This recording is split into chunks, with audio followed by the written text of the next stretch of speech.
सदिश और अदिश राशियां। पहला हम डालते हैं सदिश राशियां। तो सदिश राशियां क्या होती हैं? वे भौतिक राशियां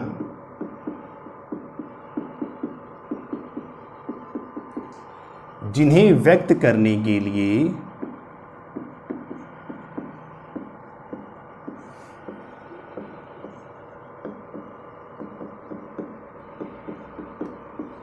परिमाण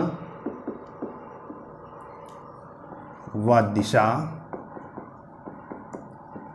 दोनों की आवश्यकता होती है,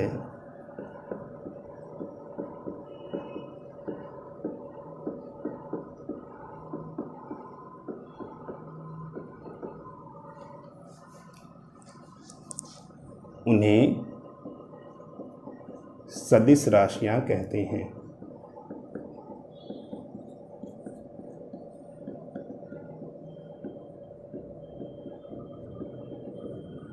जैसे विस्थापन, वेग, त्वरण, संवेग आदि।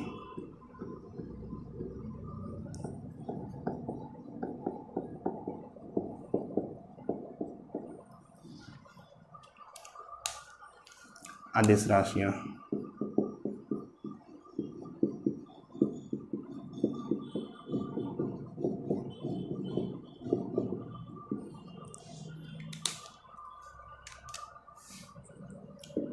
वे भौतिक राशियां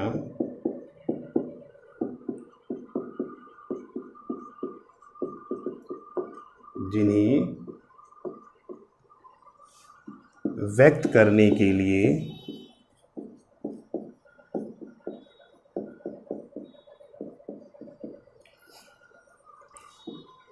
केवल परिमाण की आवश्यकता होती है,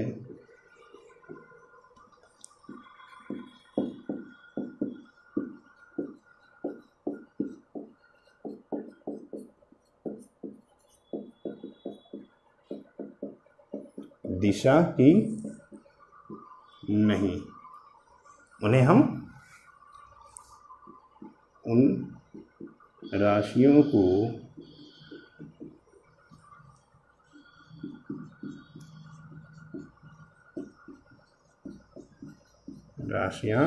अदिश राशियां कहते हैं। जैसे दूरी, घनत्व, क्षेत्रफल आदि। ये सब क्या है? अदिश राशियां हैं। तो क्या पढ़ा हम लोगों ने? सदिश और अदिश राशियां। सदिश राशियां क्या हो गई? वे भौतिक राशियां जिनको व्यक्त करने के लिए परिमाण और दिशा दोनों की आवश्यकता होती है, उन्हें हम सदिश राशियां कहते हैं। जैसे विस्थापन है, वेग है, ठीक है, ठीक। तो ये सब क्या हो गई? सदिश राशियां हो गई। जैसे बता दें कि अगर हम किसी चीज को कहते हैं 3 किलोमीटर उत्तर दिशा में जा रही, तो ये उसका वेग बता रहा है। अगर 3 किलोमीटर कहते हैं तो ये प्रति घंटे की रफ्तार से जा रही है, तो ये उसकी चाल हुई। वेग सदिश राशि है, चाल अदिश राशि है। वे भौतिक राशियां जिनको व्यक्त करने के लिए केवल परिमाण की आवश्यकता हो, हमें डायरेक्शन की आवश्यकता नहीं है कि वो किस दिशा में जा रही है, तो उन भौतिक राशियों को हम क्या कहते हैं? अदिश राशियां कहते हैं। नेक्स्ट टॉपिक है सदिश और अदिश राशियों में अंतर।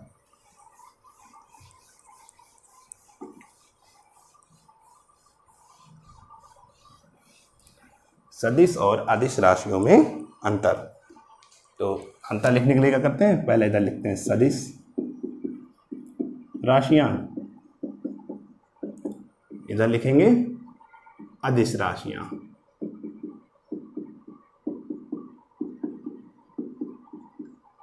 तो सदिश राशियां क्या हुई? वे राशियां जिनको व्यक्त करने के लिए परिमाण व दिशा दोनों की आवश्यकता हो, उन्हें हम क्या कहेंगे? सदिश राशियां कहते हैं। जैसे वेग है, संवेग है, ठीक, आदि। और अदिश राशियां क्या होती हैं? जिसको व्यक्त करने के लिए केवल परिमाण की आवश्यकता होती है, उन्हें हम अदिश राशियां कहते हैं, जैसे चाल, दूरी आदि।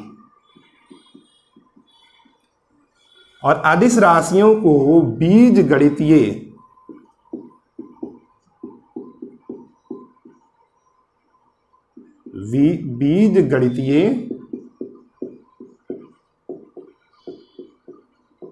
नियमों द्वारा जोड़ा और घटाया जा सकता है, लेकिन सदिश राशियों को बीजगणितीय नियमों द्वारा जोड़ा और घटाया नहीं जा सकता है।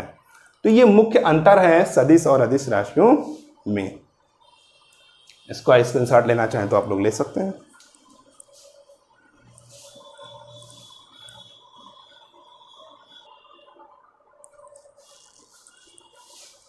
नेक्स्ट टॉपिक है गति संबंधी कुछ मूलभूत पद। ठीक है, कुछ ऐसे टर्म्स हैं जिनको हमें जानने की आवश्यकता है कि हम गति को कैसे समझ सकते हैं। उसके लिए हमें कुछ बिंदुओं की आवश्यकता है। पहला होता है निर्देश बिंदु। निर्देश बिंदु क्या होता है? अभी हमने बताया था ना कि जब से हमें क्या गति या विराम को समझने के लिए एक हम स्थिर बिंदु लेते हैं, जिसके सापेक्ष हम गति और विराम का अध्ययन करते हैं। ठीक है, उसी को हम क्या कहते हैं? एक निर्देश बिंदु कहते हैं। तो वह बिंदु जिसके सापेक्ष किसी वस्तु की गति का अध्ययन किया जाता है निर्देश बिंदु या मूल बिंदु कहलाता है। वह बिंदु जिसके सापेक्ष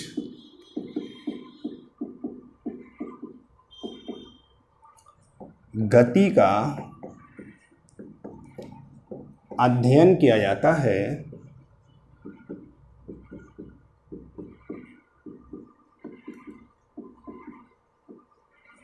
निर्देश बिंदु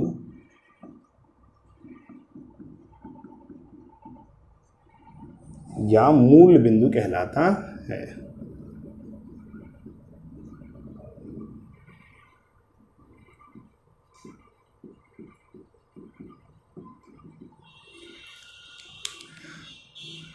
दूसरा है दूरी, डिस्टेंस। अब हम दूरी कैसे निकालेंगे? किसी गतिशील वस्तु द्वारा किसी समय में तय किए गए पथ की जो लंबाई होती है उसी को हम दूरी कहते हैं। किसी गतिशील वस्तु द्वारा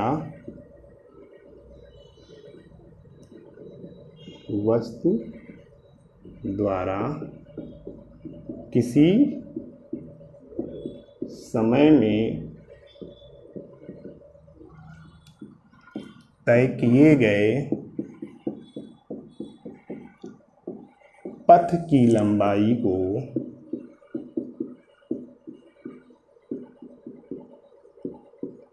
दूरी कहते हैं। दूरी एक अदिश राशि है।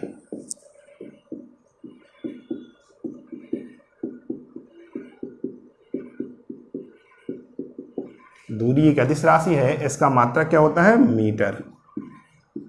अब जैसे मान लो एक वस्तु है ए से बी तक गई, तो हम ए से बी के बीच में दूरी निकाल लेते हैं, लंबाई नाप लेंगे इसके बीच की कि ये लेंथ कितनी है।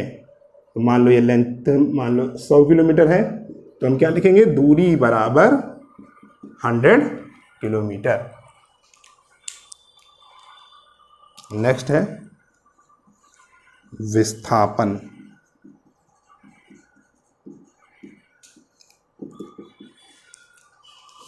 किसी गतिशील वस्तु द्वारा प्रारंभिक व अंतिम स्थितियों के बीच की जो न्यूनतम दूरी होती है उसी को हम वस्तु का विस्थापन कहते हैं। किसी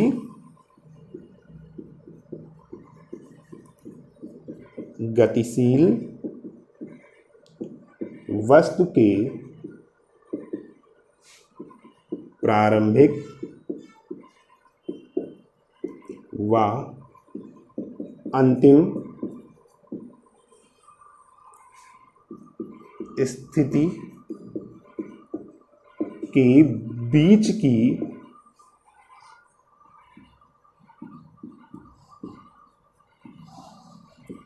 न्यूनतम दूरी को विस्थापन कहते हैं।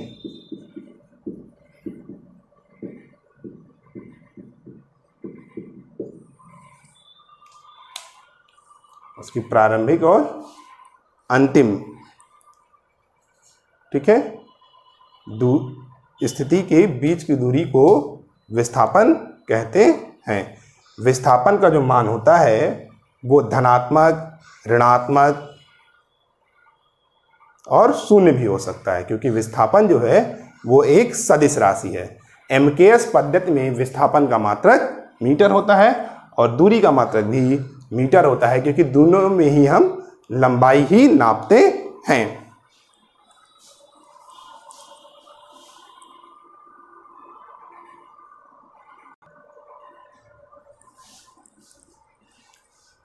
तो गतिमान वस्तु जो है उसका विस्थापन कभी भी तय की गई दूरी से कभी भी अधिक नहीं होगा।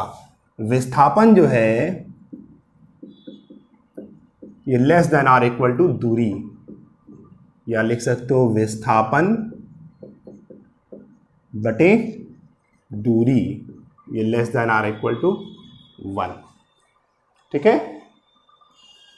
जैसे मान लो एक वस्तु है, ठीक है, वो A से B तक गई, फिर B से C तक गई, C से D तक गई, D से E तक आई, ठीक है। तो दूरी क्या हो जाएगी? AB plus BC plus CD plus DE, तो ये उसकी दूरी कहलाएगी। और विस्थापन क्या कहलाएगा? A, और ये प्रारंभिक स्थिति और ये अंतिम स्थिति, इसके बीच की न्यूनतम दूरी, तो हम AE जो होगी ये इसका विस्थापन कहलाएगा, ठीक है। AE इसका विस्थापन कहलाएगा। तो जो भी गतिमान वस्तु है उसका विस्थापन जो है वो तय की गई दूरी से कभी भी अधिक नहीं हो सकता, या तो बराबर होगा या उससे कम होगा। विस्थापन is less than or equal to दूरी, विस्थापन बटे दूरी is less than or equal to 1, यानी गतिमान वस्तु का विस्थापन शून्य भी हो सकता है, ठीक है, लेकिन जो दूरी है वो कभी भी शून्य नहीं होगी। अब जैसे एक वस्तु है, A से B तक जाए, B से C तक जाए, C से D तक जाए, फिर E तक आए, E से वापस A पे आ जाए, तो अंतिम स्थिति भी वही और प्रारंभिक स्थिति भी वही, तो क्या हो जाएगा?